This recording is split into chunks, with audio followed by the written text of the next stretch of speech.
গত সোমবার রাতে বিলোনিয়া থানাধীন মনোরমুখ জয়নগর এলাকায় স্বামী স্ত্রী নির্যাতনের কাণ্ডে অভিযুক্ত কিষাণ বণিক নামে এক যুবককে আদালতে সোপর্দ করে বিলোনিয়া মহিলা থানার পুলিশ।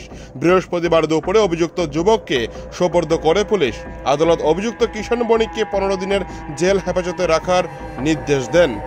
গতকাল রাতে মনোরমুখ জয়নগর এলাকার নিজ বাড়ি থেকে স্বামী স্ত্রী নির্যাতন কাণ্ডের ঘটনার সাথে জড়িত কিষাণকে গ্রেপ্তার করে পুলিশ।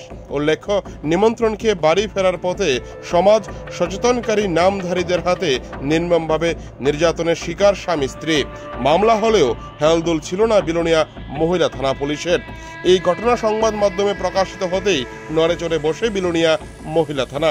অবশেষে স্বামী স্ত্রী নির্যাতনের ঘটনা প্রায় 54 ঘন্টার পর বুধবার বিলোনিয়া মহিলা থানা 12/2024 নম্বরে মামলা লিপিবদ্ধ করে এবং ভারতীয় দণ্ডবিধির 325, 384, 506, 354, 34 ধারায় মামলা রুজু করে তার তদন্ত শুরু করে কিষাণ বণিককে আটক করে থানায় নিয়ে আসে। বাকি অভিযুক্ত সমাজ সচেতনকারী নামধারীদের পুলিশ জালে তুলতে পারছে না। কিষাণ বণিককে আটক করতে পারলেও পুলিশ বাকিদেরকে কেন জালে তুলতে পারছে না তা নিয়ে উঠছে প্রশ্ন।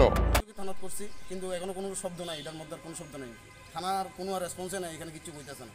মানে এখন যে পরিস্থিতি বুঝতেছি, এখানে আমি মুখ্যমন্ত্রীর কাছে একটা আবেদন রাখুন কি স্বামী স্ত্রী কি রুটে কি ঘুরন যেত না বা কোনো মেলা যাওয়া যেত না, কি আমরা রুটে রুটে ফিটা খামো, এটা কি হইবে কোনো সময়?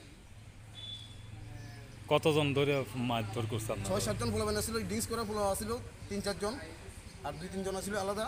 আর আমরা মহিলা ফট করে উঠতে 2-3টা ইয়ার আছে থাপস মারা আরম্ভ করছে। আমি এটাই বুঝতেছি না আরে কিলে মারছে, কী কারণে মারছে। মানে কারো বাড়ি যে আমরা বেদাল করতেছি এমনও তো না, আমরা রুটে আছি, সরকারি রুটে আছি, সরকারি রুটে কথা কইতেছি, বাস আসছে। আমার ওয়াইফের লোক আমি কথা কইতাম না, এই আইনটা আমি আর কোনোদিন শুনি নাই। কি কইয়া মারধর করতেছে আপনারা? মারধর করতেছে, হ্যাঁ আমার বউ না, আমি আলাদা একটা বউ আইন না, আমি এনে এরে বলে আমার ওয়াইফের বলে আমি বনের ভিতরে নিয়ে ঢুকাইতেছি। আমার বাড়ির জায়গা কম পড়ছে, যার কারণে আমি বড় নিয়ে বনে যেতে গেছি। আপনার নামটা কিটা? সঞ্জয় দাস।